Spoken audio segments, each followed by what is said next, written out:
Hi again and welcome to another session of Operating Systems Concept. Previously, we have looked at the basic concept that OS actually manages the resources on our computer. And those resources are the main memory, the CPU, and also the I/O devices. We also look at the evolution of the modern operating systems beginning from the serial processing until the time-sharing system. And from those evolution came the concept of what we have today on modern operating system. And also from that, we have understand that the OS is a structured and also a big system because it needs to manage so many things on our computer. So for today, we are going to look further on what is being managed by the operating system, which is the OS, and also we are going to look closely on what an OS kernel is. So before we continue further, remember to take a 5-minute break after watching the video for about 15 to 30 minutes or between parts. This will help you actually absorb what we have learned and also help you understand better on what are the points that I have actually delivered to you. And as always, please, you are welcome to ask through our Teams chat or also through our WhatsApp. Okay, so for today, we are going to look at two parts. First part is the OS design and its architecture. And for the second part, we are going to look at the process and the management of processes. So for the first part, we are going to look at the OS design and its architecture. Don't worry if you find some of the terms that you are reading on the screen right now is quite hard to understand. We are going to look it one by one and I'm going to actually explain it to you as simple as possible. So, without further ado, let's continue. Before we go further into the architecture, we need to understand one concept first about an operating system. An operating system actually has a kernel. So, what is a kernel? Now, let's find out. What is an OS kernel? Okay, you can read all the explanation later on in this page, but for now, I'm just going to deliver to you one of the most straightforward and perhaps the simplest explanation of what an OS kernel is. Okay, imagine that the OS is this robot. So this robot basically can fly around, can go find this and that, okay? It can manage other robots, for example, but in its core, in its brain, this is the main directive. So the OS kernel is actually contain all the core function of an operating system. Remember what an OS does? Remember that it needs to actually manage resources. It needs to manage the main memory. It needs to actually manage the CPU. It needs to manage the I/O. So in the core or the kernel of an operating system, it has this core function. So it basically is the brain of the operating system. It has all the directive. It means that, okay, it knows that it needs to be managing memories, it needs to be managing I/O, it needs to be managing the CPU. So when you load an operating system, that core function loads first. And it is contained in the kernel because it needs to be protected before anything else is loaded. So when you boot up your Windows, for example, the kernel runs first into the memory and it is protected so that all other functions does not run first. The OS kernel loads first, it connects to the hardware, it connects to the application, and then only all of the other functions is loaded. So that is basically the OS kernel. It contains the core function of the OS. It ensures that it will load first when you actually boot up your operating system before all other functions is being loaded. This is actually a design so that it is protected so that other program cannot run first before it is actually being loaded. So it connects to the application, it connects to the hardware, and also connects to the software. So it checks whether how much memory you have, how many perhaps disks you have on your system, how many I/O is connected. So once it's done that, then it can actually do the actual management. So basically that is an OS kernel. Simply put, the kernel is responsible for the memory management, process and task management, and also the disk management. So basically, all the core function of an OS is contained in the kernel. So once it's loaded, the kernel will connect the system hardware to the application software. And every OS has a kernel. Because logically, of course, every program has the core directive.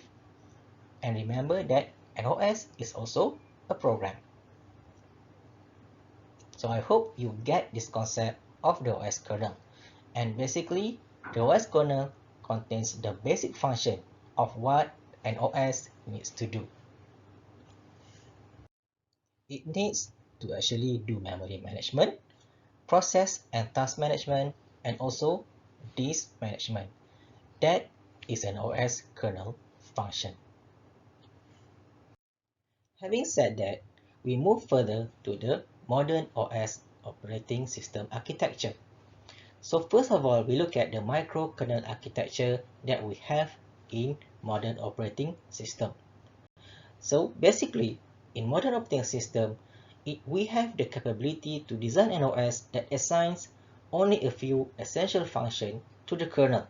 Means that when you actually load the operating system, nowadays it loads much more faster compared when you have your OS in the early days. If you actually have, let's say Windows XP for example, you can actually compare it with Windows 10, or perhaps just the latest one, perhaps Windows 7 to Windows 10. Okay, you can actually compare and see that the boot up time of this operating system actually is improving over time. This because modern operating system actually has only the essential function boots up when you actually load your operating system. This is done by the microkernel based operating system compared to the monolithic kernel based operating system. In the old days, when you boot up an operating system, you basically have to boot up the whole operating system code, whether you need it or not. So in a new approach, in a microkernel based operating system, you actually load up only the essential function that the OS needs to actually run the operating system. And only when you need those functions later on or additional function, then those functions will be requested and boot up based on the request. So the advantage of this approach is that it simplifies implementation and of course provides flexibility and is well suited in a distributed environment. It means that you only load the essential function of the kernel. Remember that you have memory management, you have process management, task management, and also CPU management, for example.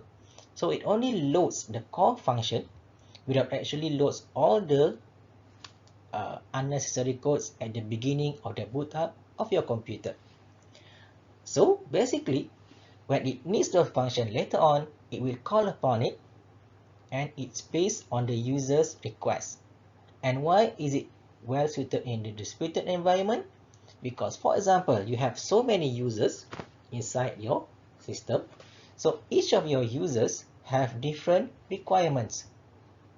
For example, you have perhaps visual media students, for example.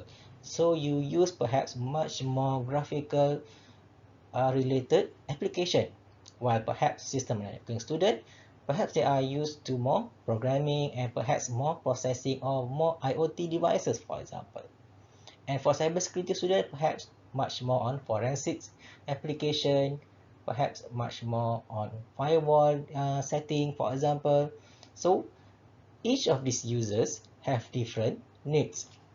So if you have a microkernel architecture, each of those users only loads certain function.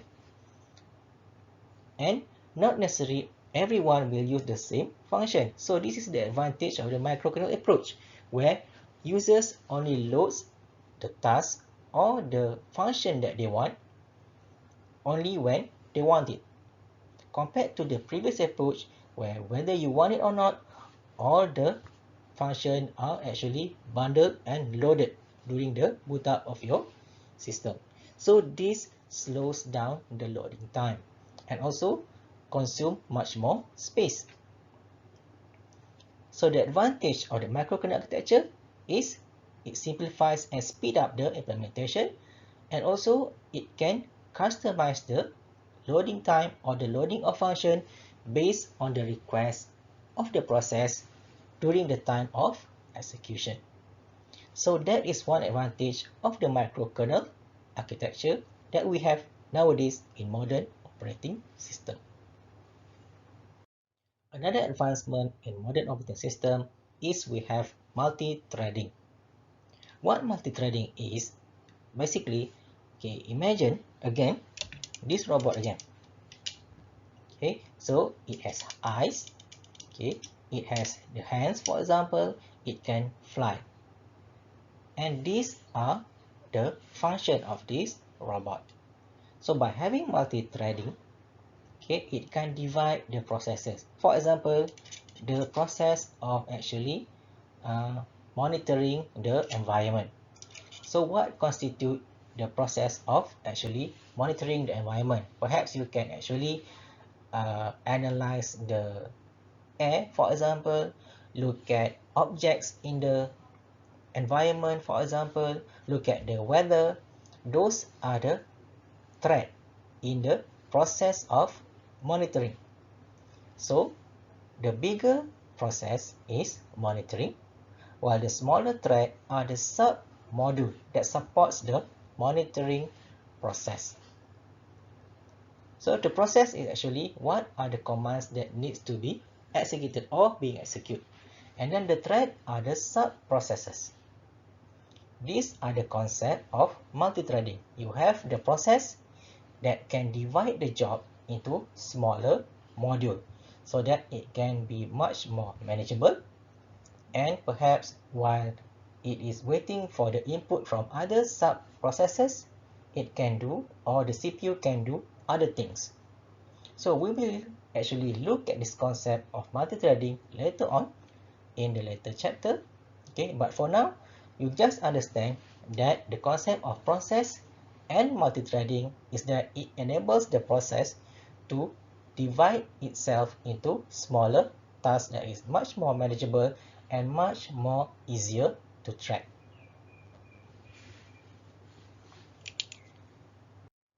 Another nice advancement in modern operating system is that it provides the capability of having multiple processors in one system. So this is what it means by the symmetric multiprocessing capability. Nowadays, your system, you can have much more hard disk, much more CPU, and much more I/O. And also, by having much more resources to use, of course, it's very much nicer to the user because processor can run much more faster, and it can be treated much more faster and finish a lot more faster because it has more CPU to actually do the processing. So this is what symmetric multiprocessing is all about. It actually allows several processors run in parallel on multiple processors on the same system. So modern operating system actually schedule those threads and processes on individual processors, and also sometimes need to also distribute on additional processor to make the process run much more faster. So this is the nice feature on the SMP. Simply put, the advantage of SMP is, of course, you have performance advantage, the availability, because if one processor fails, you have another one backing it up. You have incremental growth, meaning that we can always upgrade your processor amount into your system. And also you have scalability.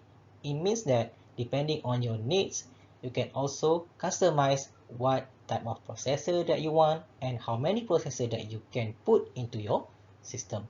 So SMP actually allows much more customization and flexibility to its user. Another nice advancement in modern operating system is the capability of having distributed operating system. So what is actually a distributed operating system? So imagine that you can choose what type of OS that you want to use from any location in the world. So basically, this OS runs on a server, and the concept of hard disk is actually the concept on the cloud. So you can actually log in into the service, run your operating system, run your perhaps whatever you do on a desktop, but through a network. And then whatever amount of CPU that you want, whatever amount of hard disk that you want to use, depends on the subscription that you pay. So distributed OS brings the illusion of having this single main memory space in what you have in a localized location, but you can actually log in into the service wherever you are in any part of the world. Of course, just imagine, simply put, that this is a cloud service. Nowadays, you normally use just cloud service to store your perhaps data or your files, but we also have this type of service where you have the whole system, where you can buy your own space, and you can do whatever you do on a personal computer but on a network. So that is actually the concept of a distributed operating system. You can access your personal computer from anywhere in the world, provided that you subscribe to this service. The fifth advancement in modern operating system is the capability in object-oriented design. So what is it actually? This is actually provide the flexibility for the programmer and the developer to design their program in modular format. Modular format means that program can be divided into different modules. Remember previously we have the concept of process and threads.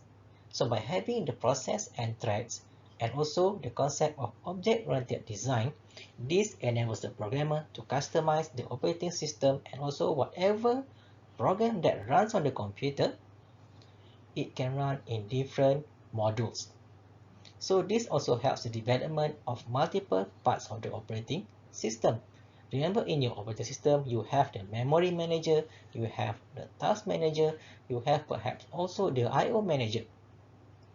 So this can be developed separately, and this can also help when you also want to develop patches or new advancement in your software.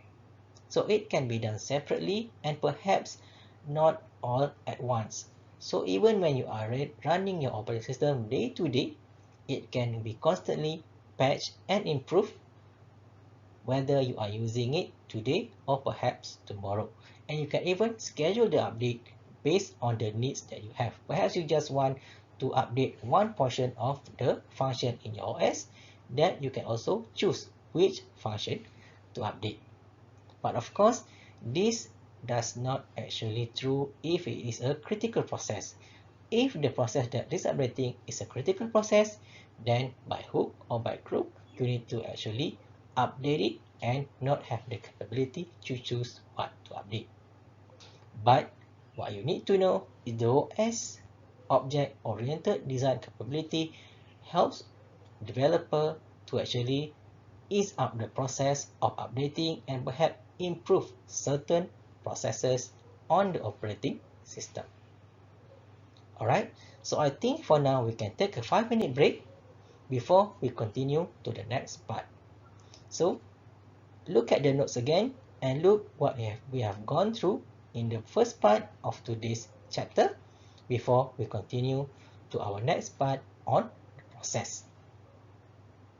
Have your break now.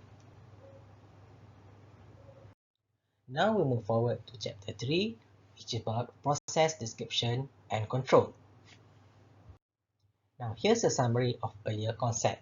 Remember that on your computer you have many processes that wants to run, and this process requires a set of resources in order for it to run. It needs to have a certain amount of main memory, it needs to have the CPU to process it, and it also requires some I/O in order to have some input and output after the processing is done. So this is what is being actually happening on a computer. So it contains a set of hardware resources, it contains application that perform the task, and we have the OS that is there to provide convenience to the user so that we as the user cannot have to manually do the allocation of memory, I/O, and also the CPU assignment to our process that is running. So this is where the OS comes in. It needs to actually manage the process that is running in our computer. So this is the core discussion of this chapter, which is on the process.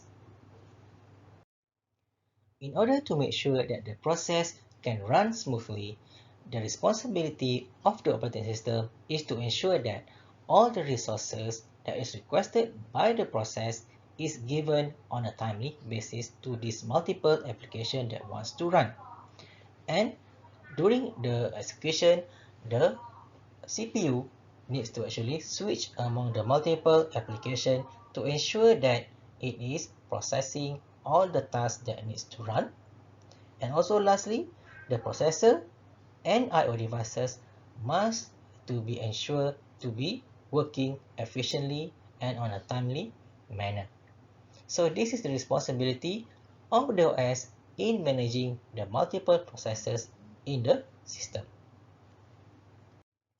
The first key question that you need to ask regarding this chapter is what a process is. Remember that the OS needs to manage the process that runs on the computer, but what is actually a process? Remember that we have looked at some of the definition in our earlier chapter. So now we need to remember back what a process is. Remember that a process is basically a running application. So for example, you have this running application and this running application. So these are two separate applications that wants to run on your computer. So each of these applications have different directive and different needs. So for example, in order for this process to run, perhaps it needs some energy from the sun, and this process also needs the energy from the sun too. So the sun is actually a resource.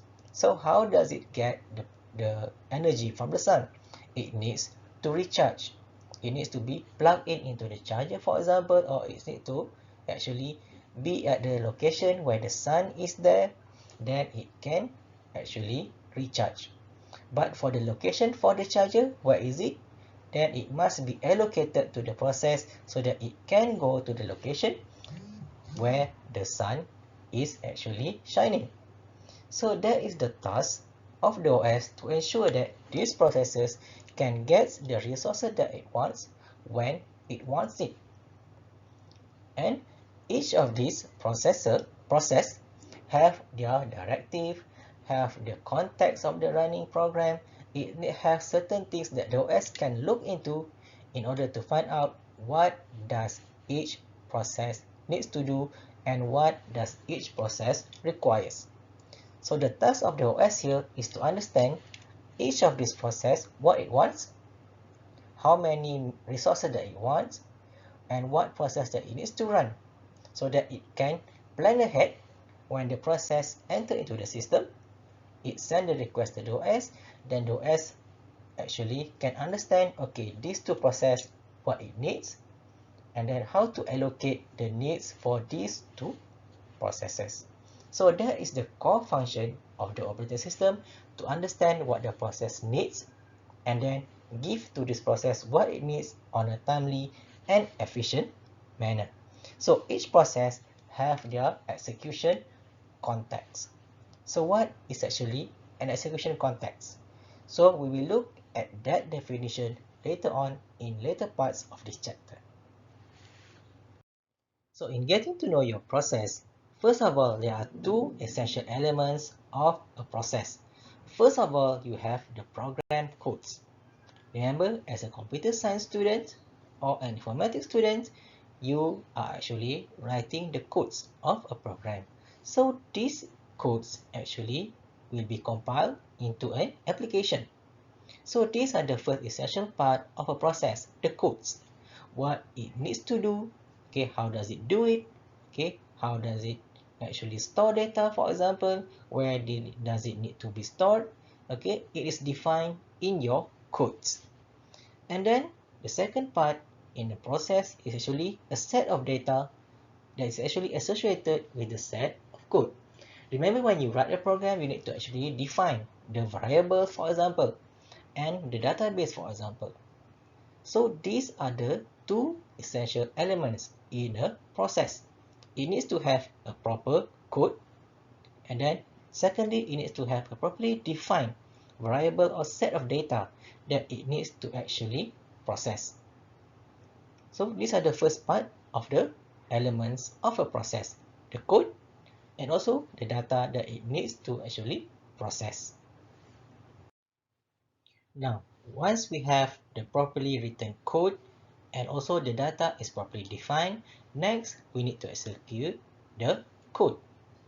So the process is actually, remember, the definition is a program in execution. So once you execute a program, it becomes a process. So how do you actually keep track of what the process is doing? So these are the information needed by the operating system in order to keep track of what each and every program is doing and how to keep track of the process progress. So first of all, it will need to have the identifier. This identifier contains the unique ID of each of the process. For example, consider the ID as your student ID. So each student ID is unique. That is also true for the process ID. This is how the OS is actually using to identify what process is running, what process actually wants a certain resources. And then the next one is the state of the process. So each process have many states according to the progress of the code that it is running. So it can either be new up until it's being blocked or until it is actually exiting from the system. We will look at all those different states later on in the next chapter or the next part of our lecture. But for now, it is enough for you to know that process actually have different states according to what it is currently doing. And then the next one is the priority. Remember, to work efficiently, you need to have certain priority of the process that it is running. You have, of course, process running by the users or process that is actually running by the system. So each process have different priority depending on the needs of the system. Of course, the needs of the system comes first and then comes the needs of the users.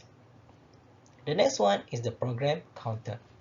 So the program counter in the execution context of the process will actually show, okay, the next one, what actual command will be running from the process.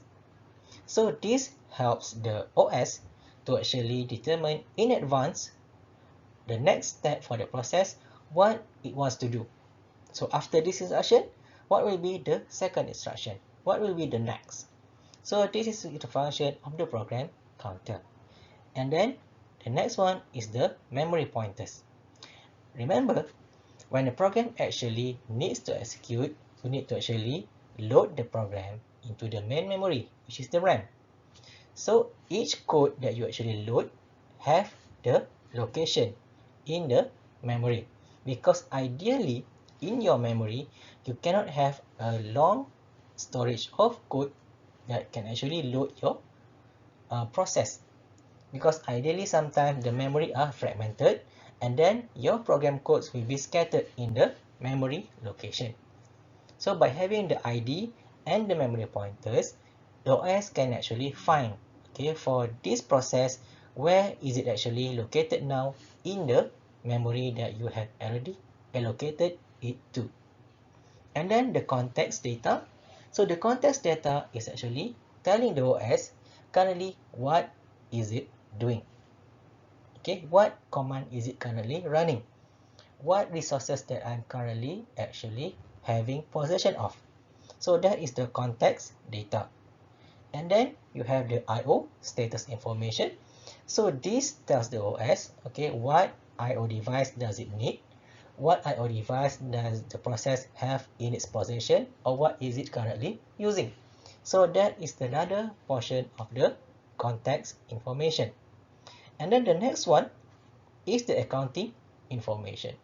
Accounting information is actually having all those information about what happens to a process, currently who is the users, for example, currently what happens, okay, if it fails or if there's an error, what causes the error. So this information help keep tracks for the OS of what is currently happening to the process each and every step of the way until the process actually finishes. So this execution context is actually the most important portion of the process that needs to be viewed on and monitored on by the operating system, because the OS needs to actually monitor the process. So this information help the OS to keep track of what is actually happening to the process and all the other process that is coming in. Without this execution context, managing multiple processes could be very hard.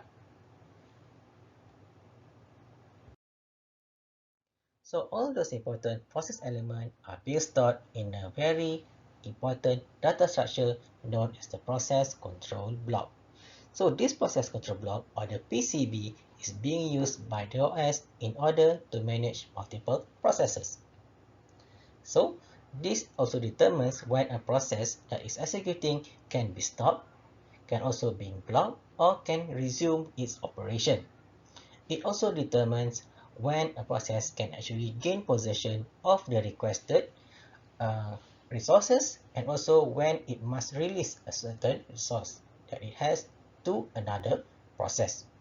By having information from multiple PCBs from multiple processes, the OS can determine which process can actually have priority over the other process and which process perhaps can wait for other process to continue further before it can actually gain the requested resources that it wants.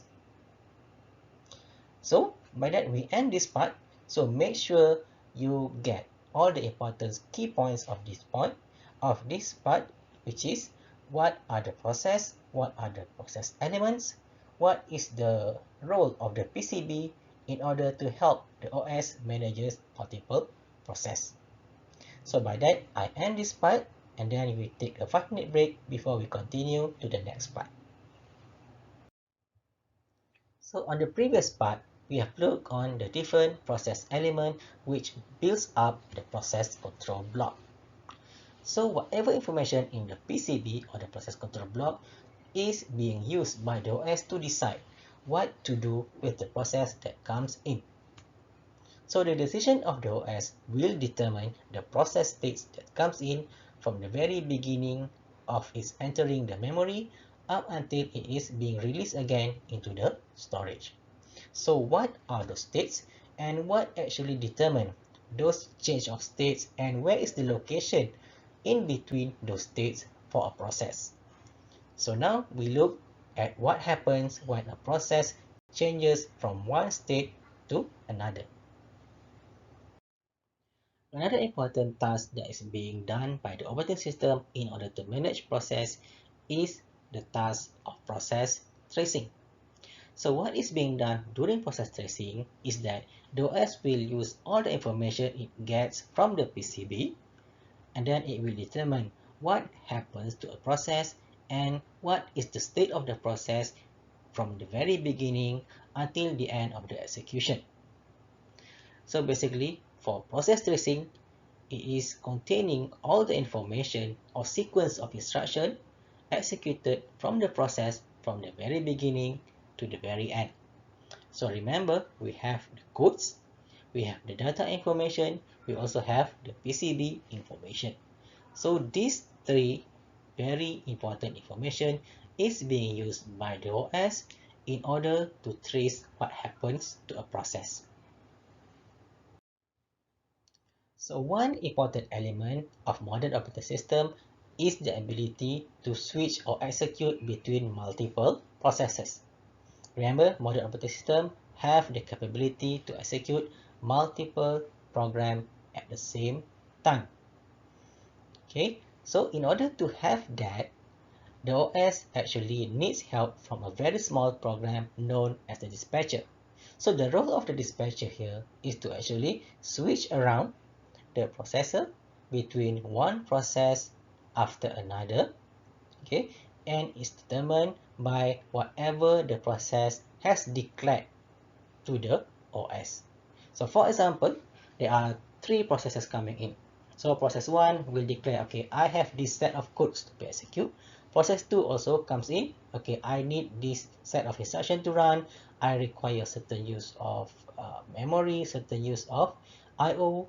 And then process 3 comes in also with the list of requests. So upon viewing this list of requests and also its instruction, its PCB, then the OS will actually lay out a schedule.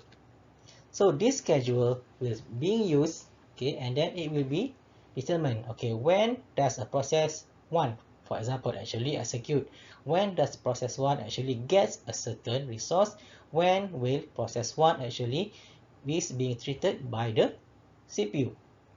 So in order to switch around the resources, in this example, the CPU, the OS needs assistance from the dispatcher.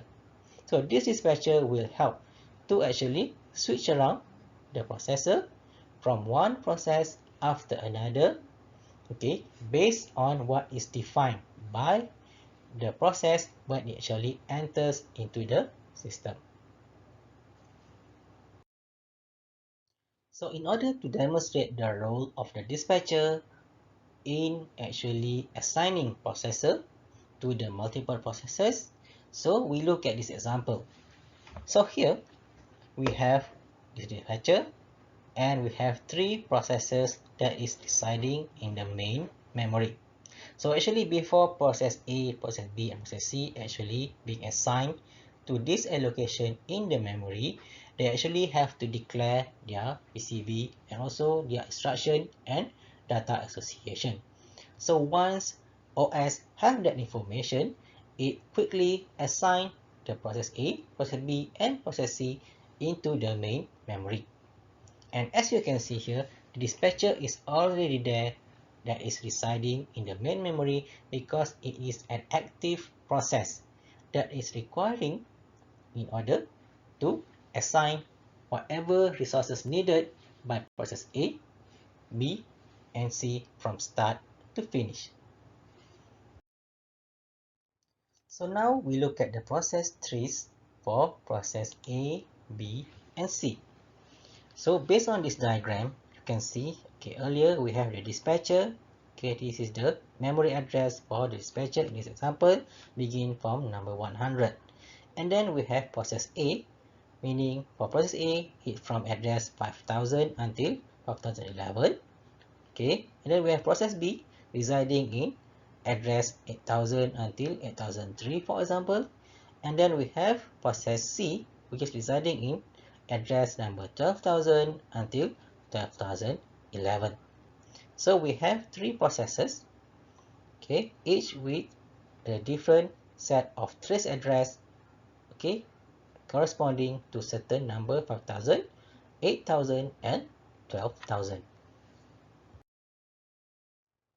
So in this example of the process trees, we can see that there is the execution of the dispatcher from 7 until 12, and then 17 until 22, and also 29 until 34, and also 41 and 46 of the process trees. And if you notice, there is the different sets of address here that is being executed. Okay, so do you remember what those numbers actually represent? So this number 5,000, 8,000 and also 12,000 is actually the memory address for each of the process containing process A, process B and process C. So in between the execution, you can see that it begins from process A here, and then the dispatcher comes in to actually give the processor to process B, and then switch again to process C, and then switch again to process A, and switch again to process C. So this switching in between processes and also the assigning of the processor is being assisted by the dispatcher. So this is the role of the dispatcher, which is to assign the requested resources. In this case is the processor in between those process A, B, and C. So now that we have looked at the concept of process tracing and also the role of the dispatcher in order to switch between the assigning certain resources to the process, now we actually look at the process of what happens between creation and termination of a process. First of all, we need to look at why a process is being created. It means that every process that actually enters into the system requesting certain resources have a very specific role and perhaps a very specific reason why it was created. So for the first one, it is for a new batch of job that is requested by the OS.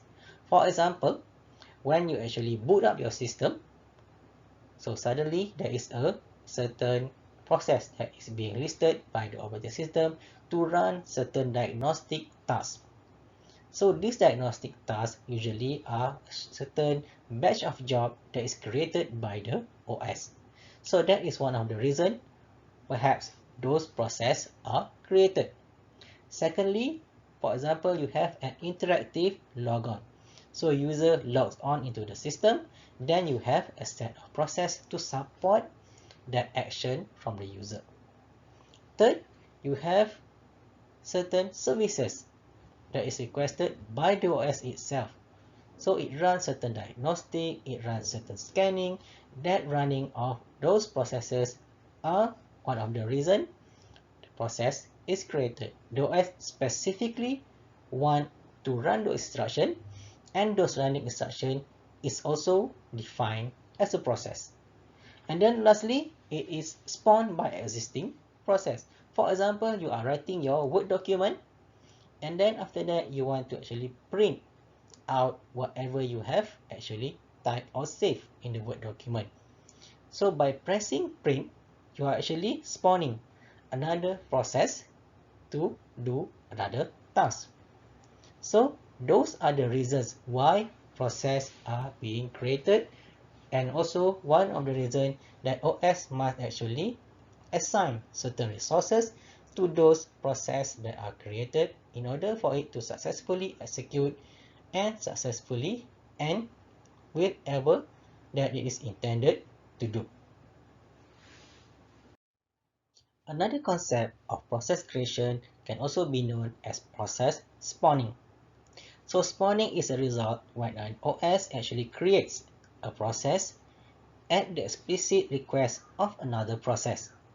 So for example, you have the parent process, the original creating process, and you have the child process or the newly created process. What example can you have of a spawning process? Can you find out about it? Okay, and then perhaps we can share it later on of what is an example of a spawning process. Remember, you have a parent process and you have a child process. What is an example of a spawning happening in your system? Have a look around in Google perhaps if you want, and then perhaps you can share it later on during perhaps the sharing session or the assignment session. Of course, when you have process creation, there must also be a process termination.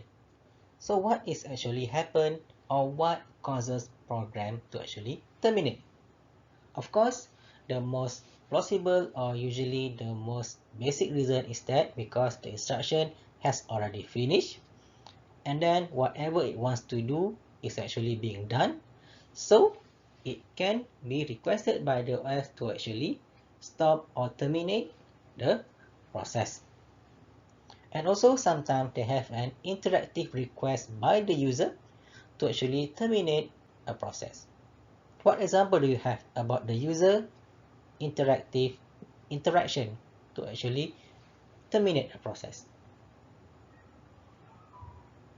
For example, remember we have, let's say we are opening the web browser, okay, and then after a while we click on the cross button. So the cross button tells the OS that we want to terminate the browser program. So that can also be an example why a process needs to be terminated, because they have a direct request from the user. Not necessarily that it runs its instruction, but it has certain requests by the user or perhaps by the OS itself. Sometimes the reason can be that they don't have enough resources to go around between processes, then it needs to actually terminate certain process in order for the system to continue to work. So those are some of the reasons for process termination.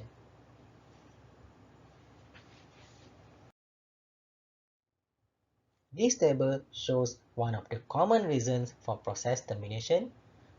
Okay, if you look at it, it can also be causes by normal completion that I said earlier, time limit exceeded, memory unavailability, meaning the resource is unavailable, or there is an error up until the parent request and also the user request. So these are the common reasons why processes are terminated. So you can have a thorough read later on before we continue to the next part. There are several types of states that a process gone through from the very beginning of conception up until the finishing or termination of a process. So what are the states and where actually this process resides in between the states? So we will look at it in the next part. Now, at its most basic state, there are two states for a process. Of course, running or not running. It means that it can either a process is actually executed or it finishes execution. Now, this is just the most basic or simplest form of process state. But usually, there are 5 states that we need to look into for a process execution. The key points in understanding the 5-state process model is you also need to identify where is the location of the process during the changes of this state. Alright, for the first thing that you need to know is that all active processes is residing in the main memory, which is the RAM. And then when a process isn't executing, where is it? It is in the storage or your hard disk. So differentiate between these two locations. You have your RAM, you also have your hard disk. Okay, your hard disk is where you actually store all those files, all those inactive processes, all of them resides in your hard disk, and then all the active processes will actually go into the RAM. So that's why when you want to actually make sure that your process can run very well and you can run as many processes as possible, you will have a you need a very big space for your RAM. And also, if you want to process very fast, you need a very capable CPU in order to attend to those active processes. Alright, so we move on to this 5-state process model. So in the very beginning, the process is new. So a new process is a newly created process but has not yet been admitted into the pool of executable that is needed to actually run. So basically this happens when you actually click on the process icon, for example, and then it is time for the OS to actually decide, okay, can this process actually enter into the main memory or not? Okay, so this can be determined by a lot of factors. Among others is, do you still have space on the main memory or not? to accommodate another process that is coming in? Or do you have enough resources to be given to the process? For example, the process is requesting the use of CPU. CPU time, how many CPU time does it need? What is the resources that it needs? And then how much memory space does it also needs? So this will determine the decision of the OS when can a new process enter into the main memory. So in this diagram you can see, so this is the example of your storage. This is the example of your main memory. So this program between new and also the execution, okay, is determined by the OS. So basically a new process is in storage, and then all these other state, ready, running, and block happens inside the main memory. So this location understanding is very critical for you to understand because it is using the memory space. So ready, running, and block happens inside the main memory, while the new and exit happens in the storage. So this is what is being called the swapping of space and also swapping of location later on. Alright, so this first is the new state. When you click on the program is just perhaps you can consider it newly born, and then the OS needs to decide where to put the process. Can it enter into the memory or not? Now, when process is finally being admitted into the main memory, it means that the OS has already determined, alright, this process is actually ready to execute. So now we actually swap the location from the storage into the main memory. Alright, so ready state is basically a process that is prepared to execute when given the opportunity. So it enters into the main memory and then it waits to be properly executed. And then next, from ready, it will swap into the running state. Okay, from ready to the running state. So what happens here? Remember the role of the dispatcher. So the dispatcher will give the process what resources it needs, perhaps in a very short duration of time. So ready and then run. And then perhaps after the timeout, okay, give the queue to another process. Okay, ready, running, ready, and running. So the process is currently being executed. So in this example, we just assume that we have just a single processor. Okay, so at most only a process at a time can be in this state. Okay, so remember previously ready, now it is running. Okay, and then it runs on a certain duration, not just simply running until completion, but you need to remember you have multiple processes coming in, so it needs to run and ready in a very short duration determined by the OS. So let's say there are 10 processes coming in, so it needs to swap, okay, between this ready and running between 10 processes. Okay, but now you see that there is a block. Okay, so what actually happens in a block state?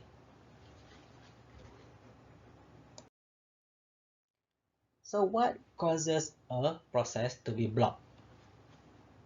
Okay, simply put, you need to remember, when a process is being blocked, it simply means that certain resources cannot actually be allocated to the process. So for example, perhaps the process needs to actually use a certain input device. But currently, the input device is being used by another process. Or you have perhaps the queue is long and too long that it perhaps cannot be given immediately to the process that is requesting. So the process is being blocked. Or the process perhaps, for example, is waiting for a user input. So until a user presses a certain key, So that waiting process is being blocked. So it is waiting for certain event to actually occur. So this event can be the availability of resources or the availability of a certain response from the user. So this process will be blocked until the event actually occurs. Then it can enter again into the ready state. Okay, so it can either be ready and running, and perhaps waiting for certain input, and then it will be blocked. And then perhaps when the input is ready, okay, now the event occurs, so now you're ready again to actually run. Alright, so you need to remember ready, running, and block happens inside the main memory because it is an active process. But will there be another state in this 5-state model? Okay, for a 5-state model, it is determined that all things happen inside the main memory until from start to finish. But what if your memory doesn't have enough space? So this is where you have another state coming in or being created for this very reason. So let's say you have this main memory, a process is actually being blocked, but let's say you don't have enough memory to actually accommodate all those active processes. So what do we do next?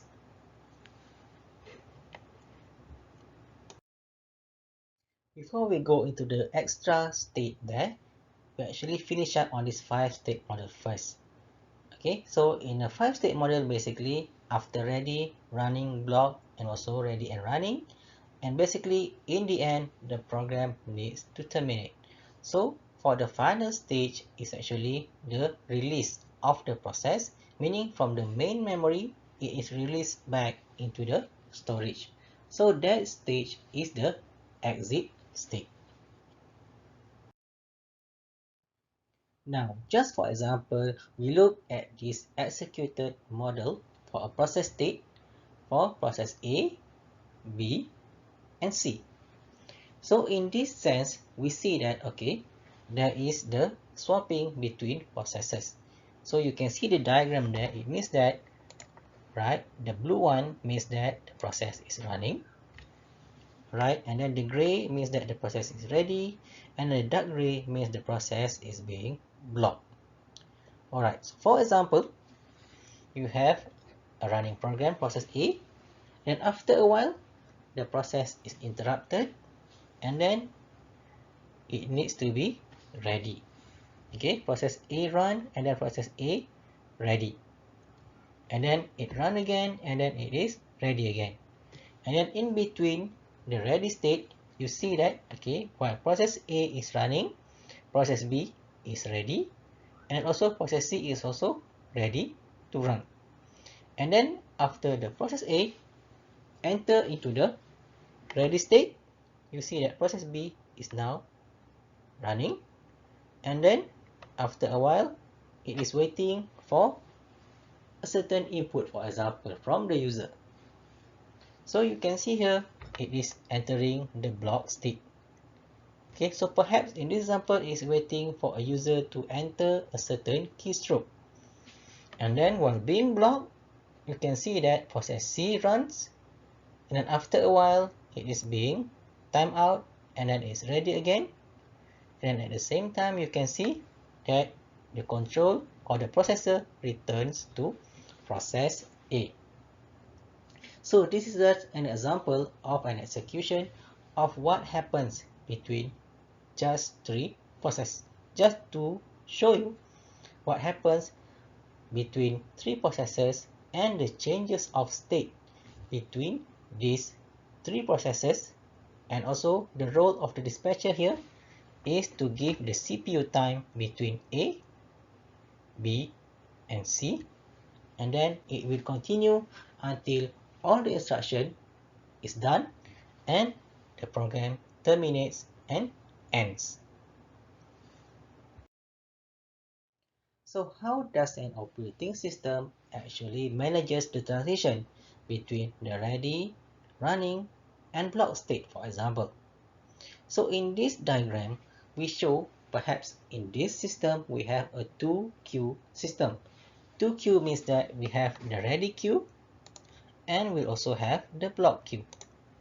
Alright, so just imagine that these queue blocks is to actually accommodate processes coming in. Okay, so each block here can accommodate perhaps about 7 waiting process. Okay, ready to actually being executed. So when a process enters into the main memory, so the dispatcher perhaps can decide from this queue which program needs to actually execute next. So it enters here, and then the process coming in again, it pushes it up the queue and then dispatch to the processor and then perhaps release if the process has finished. And then perhaps if, let's say, it just depends on the timer, it will go directly into the ready queue again. But let's say it is waiting for certain event to actually occur.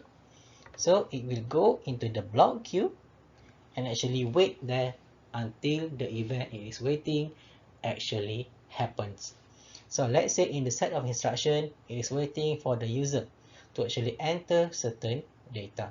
So until the user enters the data, it is waiting in the block queue. Right? So the same again, after the event occurs, it release and then go into the ready queue again. Right? So this happen until all the execution has finished. And another possible design choice for this queue is perhaps you have multiple event queues for separate event that the process might be waiting.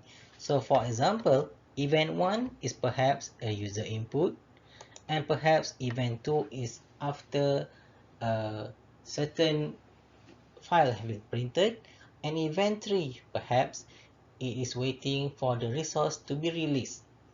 So by this way, it has a very specific queue for very specific event to happen.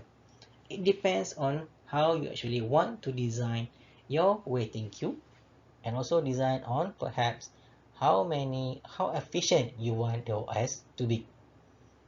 Alright, so this is the 5-queue system. So going back to my previous question, what happens when you don't have enough space in the main memory to actually accommodate these many block queues? So what happens? Now, instead of having a block process, now in this alternative example, we have a suspended process. Okay, for a suspended process, we have the swapping in and out of the main memory. Remember, for the 3 states, which is the running, ready, and also block, it happens inside the main memory. So let's say you don't have enough memory to accommodate more process inside the main memory. So what do you need to do? So this is where the suspended state is being designed. It means that, okay, let's say the block state or the event still haven't occurred yet. So perhaps there is a countdown or perhaps a timeout after a certain time. If the event still haven't occurred, then the process need to be swapped out from the main memory into the secondary memory. Alright? So it involves moving all part of the process from the main memory into the disk storage. Because it means that simply that the process cannot afford to actually wait again into the main memory, because the event perhaps is not occurring in a very shortest time, so it needs to be swapped out and go resides in the secondary storage. So what causes a process to be suspended? Right? So these are among the reasons why process needs to be suspended and swapped out again into the secondary storage. First of all, is because the process is not immediately available for execution. So for example, you have so many process coming in, and perhaps it doesn't have enough space to accommodate another one coming in. So it needs to be suspended. Secondly, the process may not or may be waiting for an event. So for example, it is waiting for the other process output.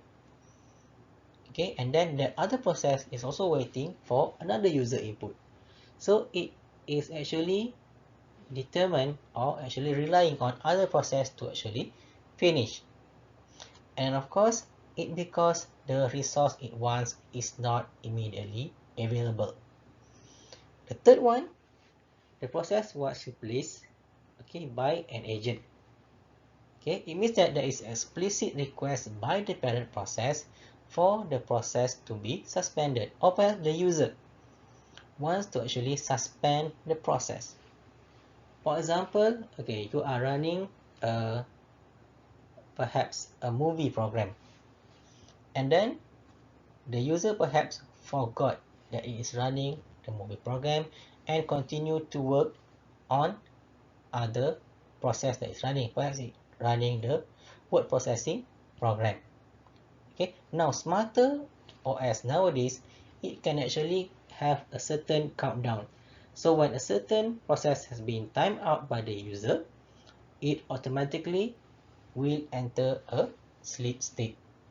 It means that that program actually being suspended and now is not currently active until the user actually choose to activate again the process.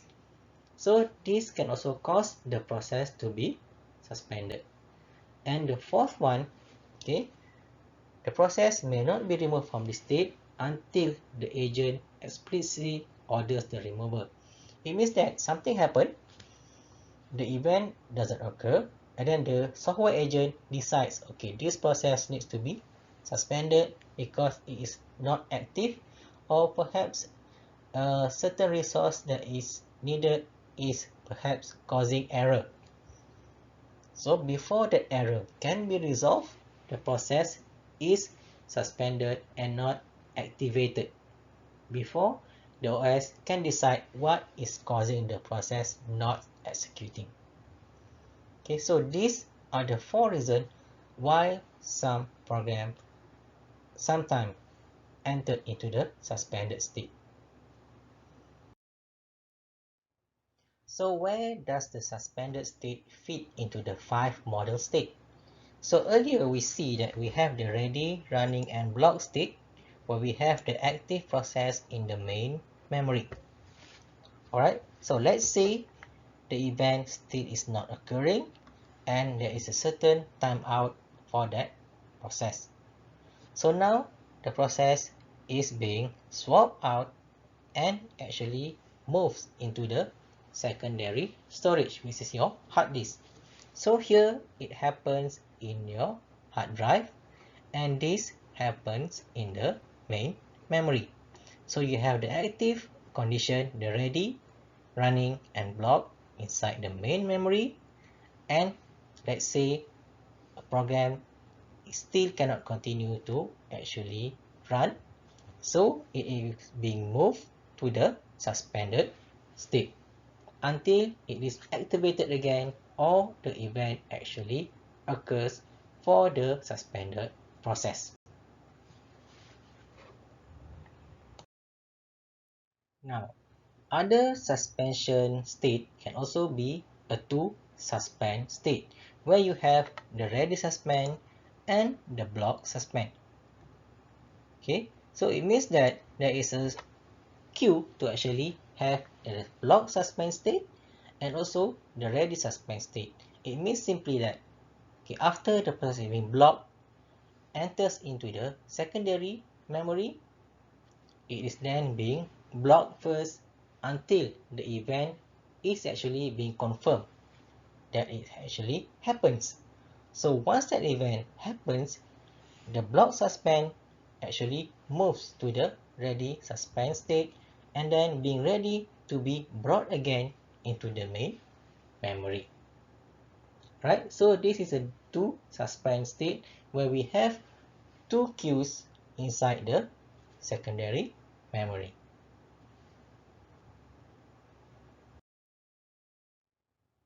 Okay, there are 5 reasons for process suspension, and it usually is because the OS wants to maintain some stability inside the system.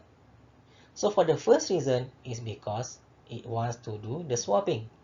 Simply put, that it doesn't have enough memory to accommodate all the process coming in. So it needs to decide what process need to actually suspended and go out into the secondary memory again. Secondly is perhaps some error in the active process causing the system to become unstable. So until the reason is found, the process that is actually causing the suspension or causing the problem needs to be swapped out and suspended. Third one is because an interactive user request. It means simply that the user himself is actually requesting for a specific program to be suspended. And then third is because of the timing. So perhaps a process is executed periodically and suspended while waiting its schedule to be executed. For example, you have perhaps an antivirus program. So the program actually sleeps in the background, okay, until perhaps the next execution date or execution time. Okay, then it is swapped out into the secondary memory because of the certain timing or timetable. And then lastly, because of the parent process request. So the parent process wishes to actually examine for coordinate of activities on its descendant processes. Or perhaps, okay, you have a big program and then you have multiple child process, and each of these child process is actually decide or determine the execution of the next child in the queue.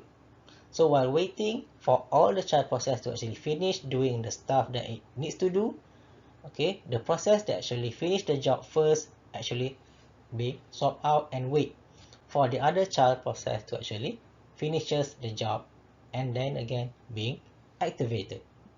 So these are 5 reasons why sometimes process needs to be suspended. So in this diagram, it shows a simplified version of processes that is actually running, blocked, and also being suspended. So in this example, you have P1, P2, and also Pn. So here we can see that, okay, P1 is running. So P1 is actually having possession of the processor, and then perhaps it has the I/O and also the main memory.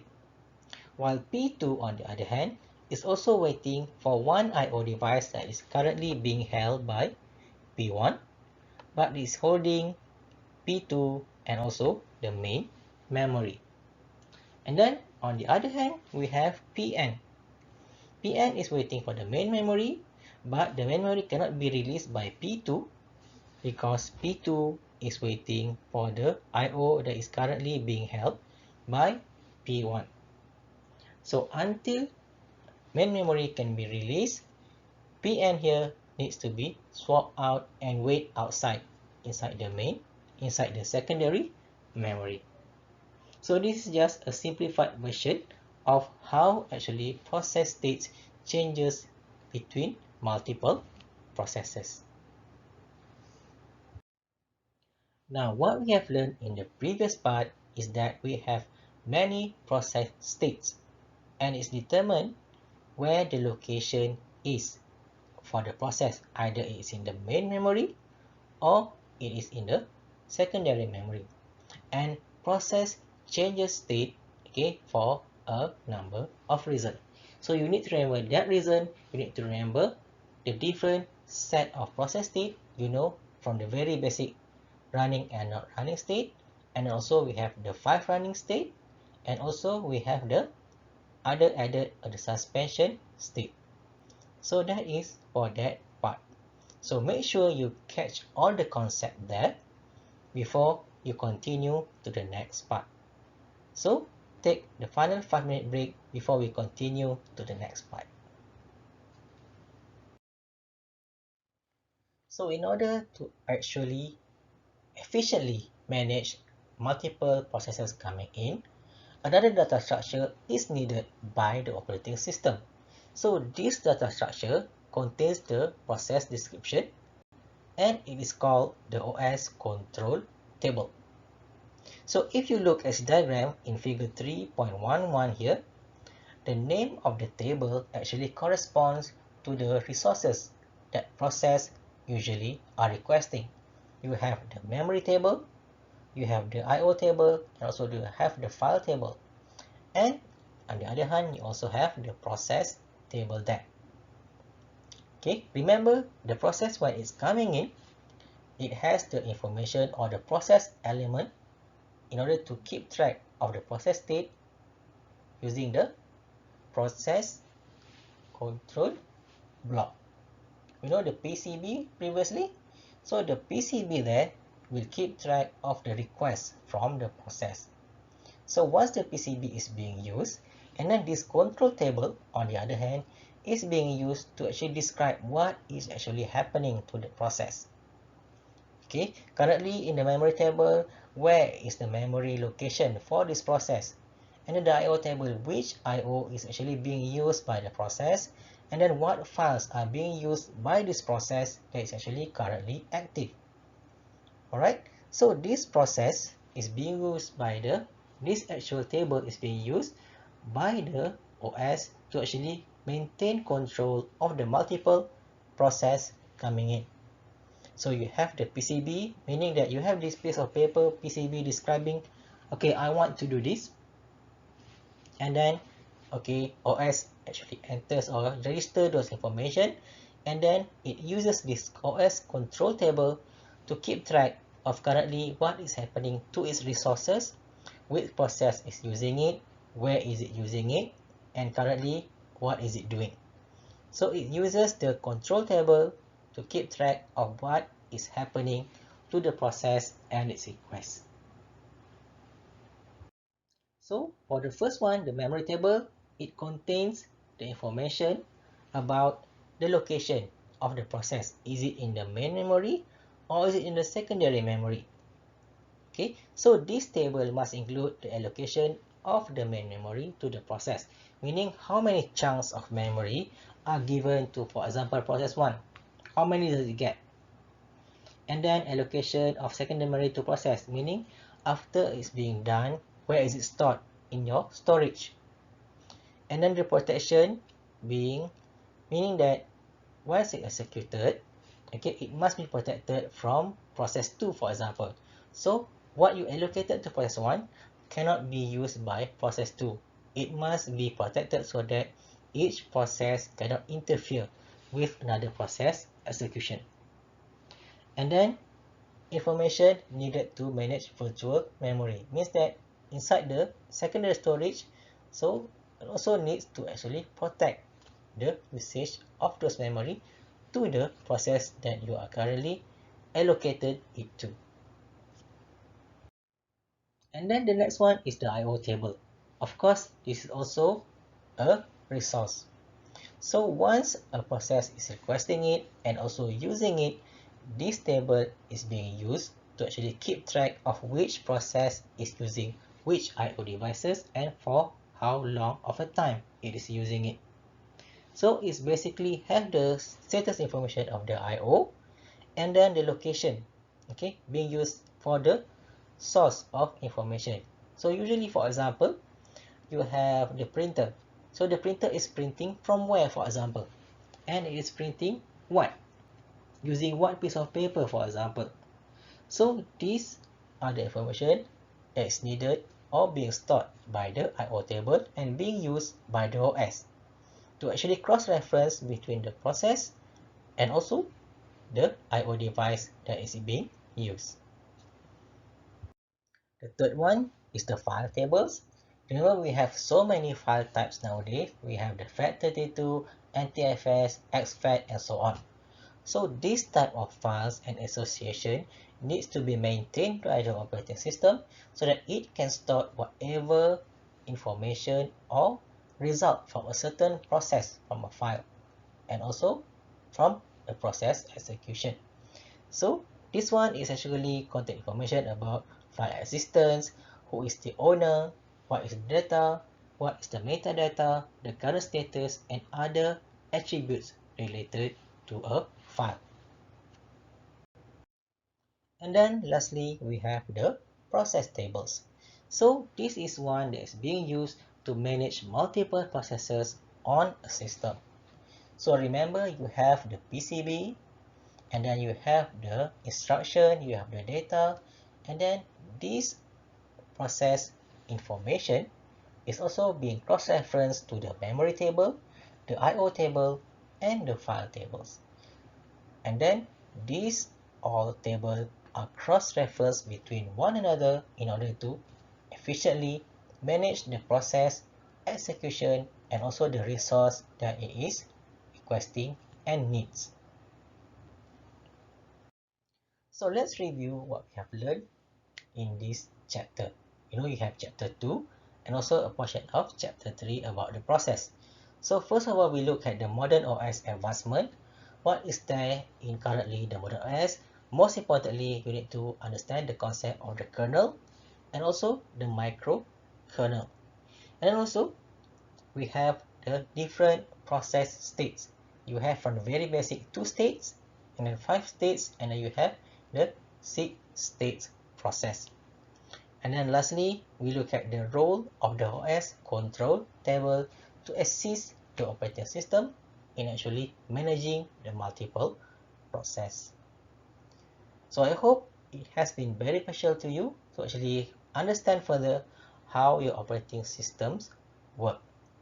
Okay, any question, feel free to ask in our chat box, or you can PM me directly if, let's say, you are shy on about sharing your concern. Alright, so by that, I end today's session and thank you for joining. See you again in another session.